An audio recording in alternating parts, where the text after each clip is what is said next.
Good morning dear students. Gayatri Vidyamandir Madhyamik Vidyalaya सांसोर के YouTube channel पर आप सभी का पुनः हार्दिक स्वागत। आज हम 8वीं क्लास के विज्ञान विषय का तीसरा पाठ डिस्कस करने जा रहे हैं। तीसरा पाठ आपके रहता है संश्लेषित रेशे एवं प्लास्टिक। क्या होते हैं संश्लेषित रेशे, इसके बारे में कल आपने काफ़ी डिस्कस किया भी था। रेशे क्या होते हैं, कितने प्रकार के होते हैं और रेशों की कहाँ पे उपयोगिता रहती है, उस पर आधारित थोड़ा बहुत मैटर आपने कल पढ़ा भी था। और आज इस पाठ पर आधारित सेकंड वीडियो रिलीज होने जा रहे हैं। तो उसमें आप देखोगे कृत्रिम रेशों के अंतर्गत सेकंड टाइप का रेशा था वो नायलॉन। तो पहले आपने पढ़ा था रेयन रेशा, जो एक प्रकार का कृत्रिम रेशा है और उसको बनाने के लिए कास्टिक लुगदी का प्रयोग किया गया था।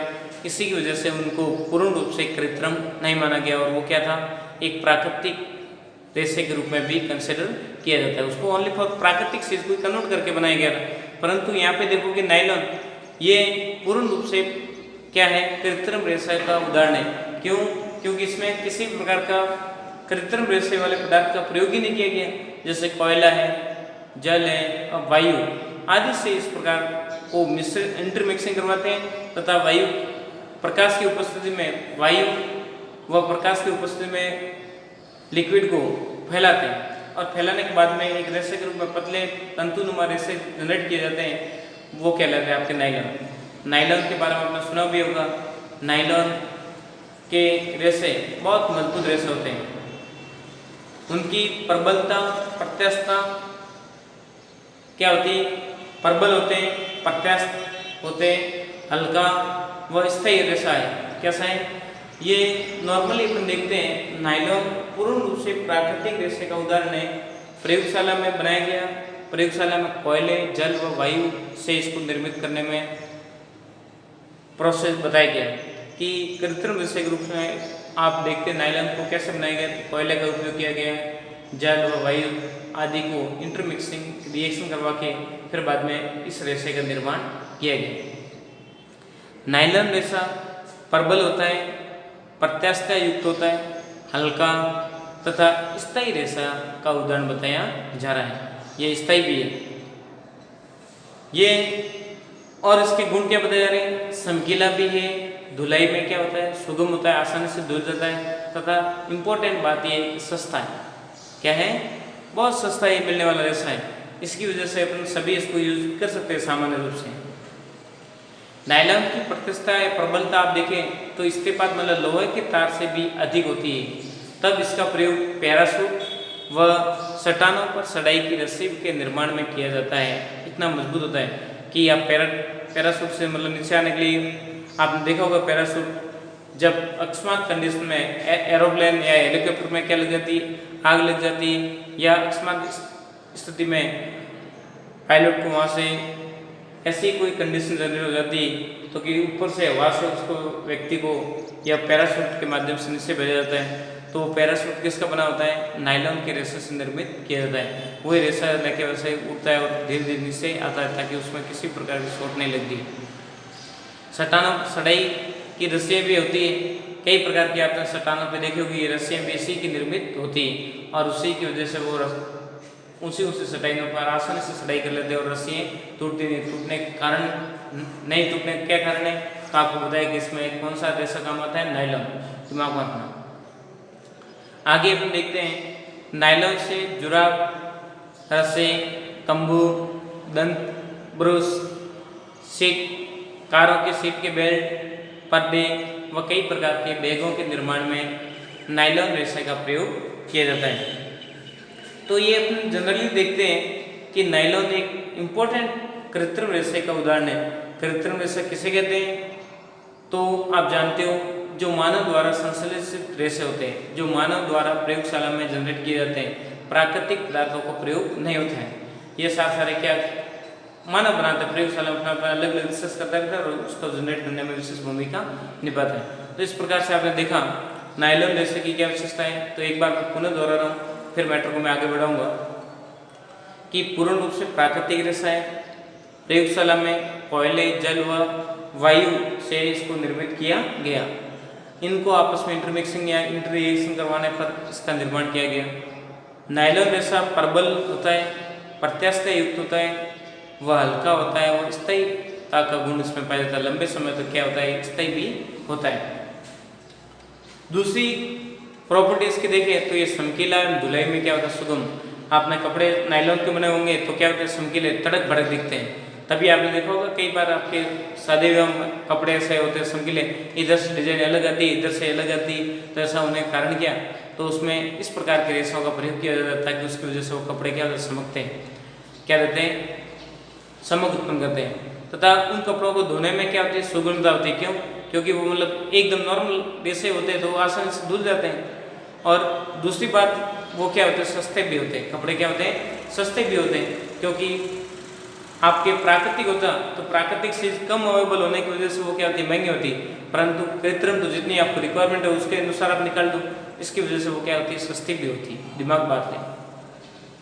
नायलॉन की प्रत्यास्थता होती है वो इस्तेपात या लोहे के तार से अधिक होती है, तब इसका प्रयोग पैराशूट तथा चट्टानों पर चढ़ाई के लिए प्रयोग में आने वाली रस्सी के निर्माण में किया जाता है।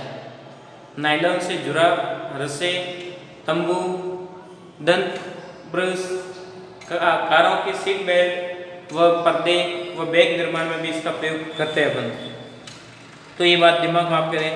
अब नायलॉन के अंतर्गत अलग अलग कैटेगरी के नायलॉन होता है, तो एक की बात कर रहे हैं, नायलॉन 66 को मैं बता रहा हूँ। नायलॉन 66 एक प्रकार का बहुलक रेशा है। नायलॉन 66 को जनरेट करने के लिए दो प्रकार के इकले के काम में लिया गया, हेक्सामिथाइलिन डाइएमीन तथा एडिपिक अम्ल को इंटरमिक्सिंग करवा के नायलॉन 66 का निर्माण किया गया, जो एक प्रकार का विशेष प्रकार का रेशे का उदाहरण बताया जा रहा है। देखिए आगे अपन इसको मैटर को बढ़ा रहे हैं, उससे पहले आप इसका एक स्क्रीनशॉट ले सकते हो। और नायलॉन 66 की एकल इकाइयाँ क्या है, तो दिमाग बात रहेगी, हेक्सामिथाइलिन डाइएमीन व एडिपिक अम्ल। मैं लिख देता हूँ,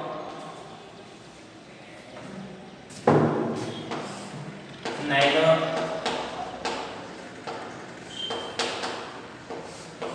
66 की एकल इकाई, किससे नायलॉन 66 को बनाया जाता है, तो आप क्या कहोगे, हेक्सामिथाइलिन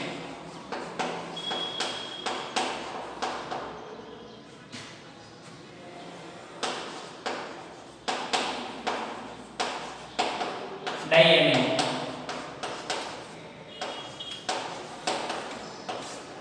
तथा एडिपिक अम्ल।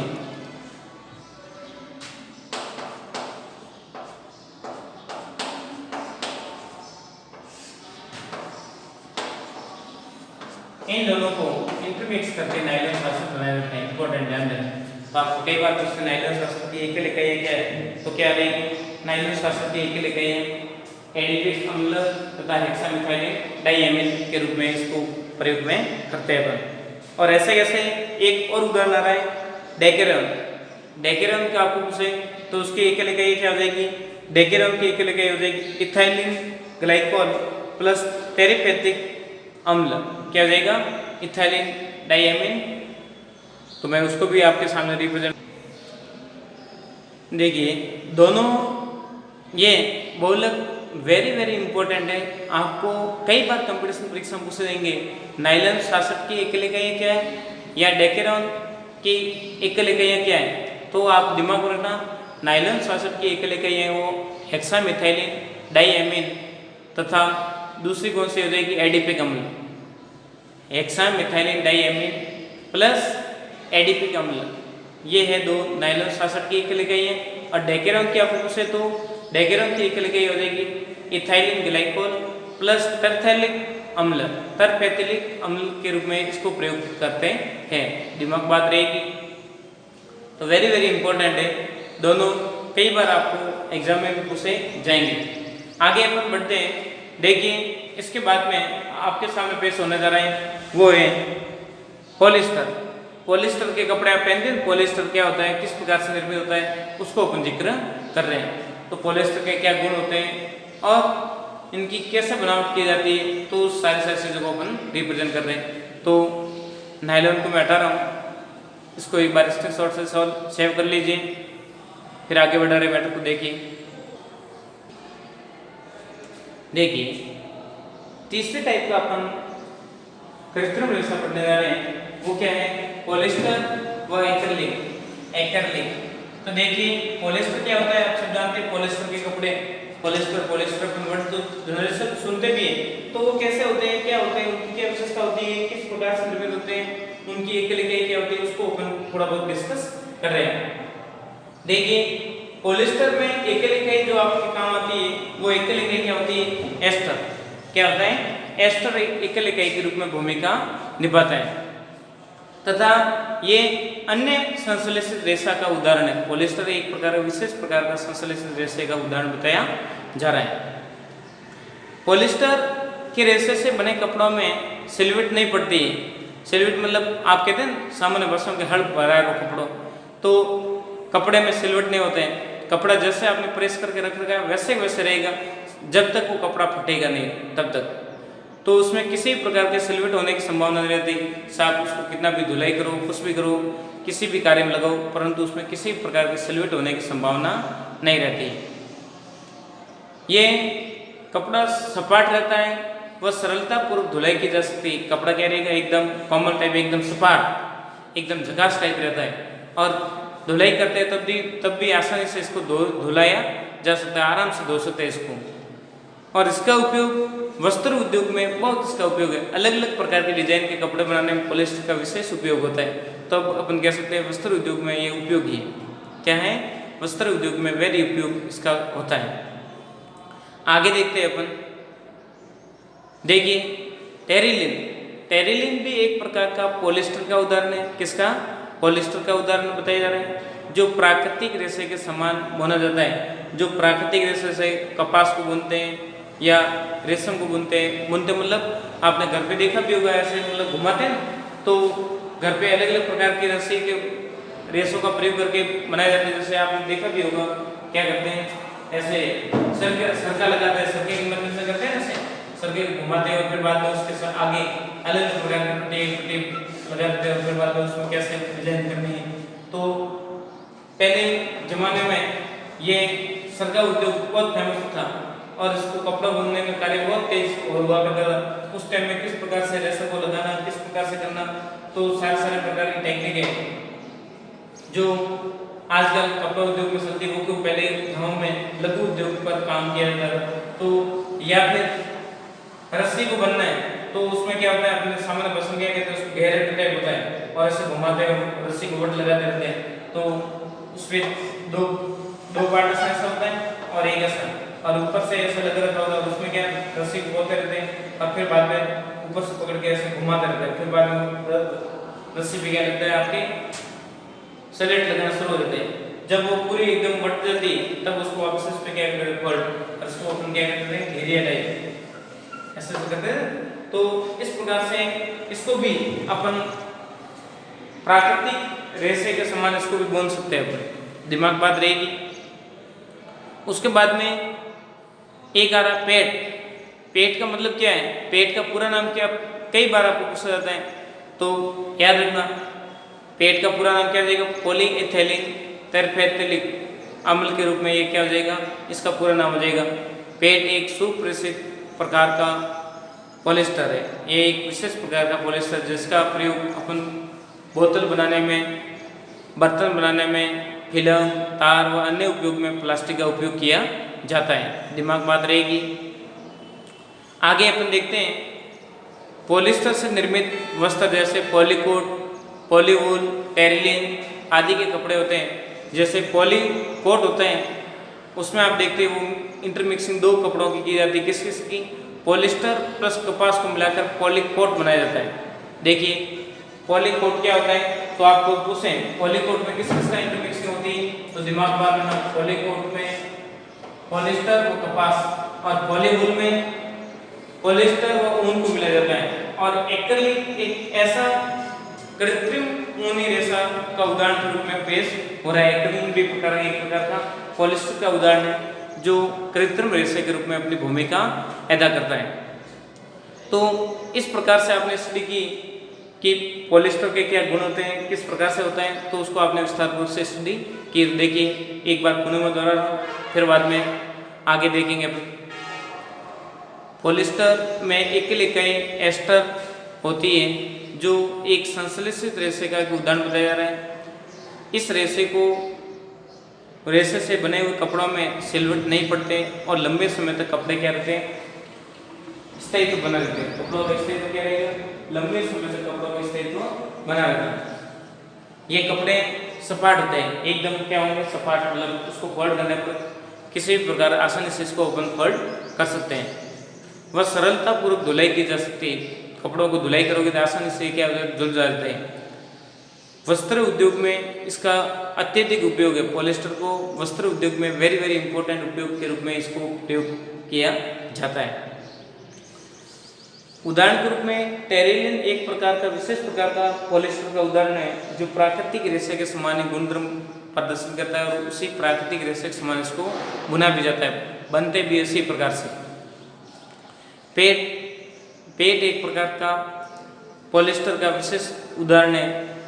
आपको पूरा नाम पूछे, पेट का पूरा नाम क्या है, तो क्या बताओगे, पॉलीइथाइलिन टेरपेथेलिक है। उपयोग बोतल बनाने में, बर्तन बनाने में, फिल्म, तार व अन्य प्रकार की उपयोगी प्लास्टिक उत्पाद में इसका प्रयोग किया जाता है। दिमाग बात रहेगी। अब अपन आगे देख रहे हैं पॉलिएस्टर से निर्मित वस्त्र जैसे पॉलीकोट बनाना है तो उसको बनाने के लिए किसका प्रयोग करेंगे, पॉलिस्टर प्लस कपास। किसको, पॉलिस्टर और कपास का प्रयोग करके पॉलीकोट का निर्माण किया जाता है। आपको कई बार पूछते हैं कि पॉलीकोट कंपटीशन परीक्षा में भी आते हैं कि पॉलीकोट किस प्रकार से निर्मित रेशा है, तो आप क्या कहोगे, पॉलिस्टर प्लस कपास दोनों को इंटरमिक्सिंग करके बनाया जाता है। उसके बाद में पॉलीवूल पॉलिएस्टर प्लस ऊन को इंटरमिक्सिंग करके बनाया गया एक रेशा है। और एक्रिलिक एक प्रकार का कृत्रिम ऊनी रेशा है। कैसा है, कृत्रिम ऊनी रेशे का उदाहरण बताया जा रहा है। तो इस प्रकार से आपने देखा, आज आपने दो रेशों को विस्तार रूप से स्टडी की, तो आपको समझ में आया कि किस प्रकार के संश्लेषित रेशे उपयोगी है, क्यों किए जाते हैं, इसके बारे में आपने विस्तार रूप से स्टडी की। आगे अपन देखेंगे प्लास्टिक की क्या गुणधर्म होते हैं, किस प्रकार से उपयोगिता है, उसको अपन विस्तार रूप से स्टडी करेंगे अगले वाले वीडियो। अभी तक यदि गायत्री विद्या मंदिर यूट्यूब चैनल को आपने सब्सक्राइब नहीं किया, सब्सक्राइब करें, लाइक करें, शेयर करें, और किसी भी प्रकार का कोई डाउट या कंफ्यूजन हो डायरेक्ट पूछते रहें। और यदि चैनल को आप सब्सक्राइब करोगे ताकि नए अपलोड होने वाले वीडियो आपको मिलते रहेंगे, ताकि आपकी पढ़ाई डिस्टर्बेंस में हो, पढ़ाई करते रहे, घर पे रहे, सुरक्षित रहे और अपना ध्यान रखें। थैंक यू, धन्यवाद।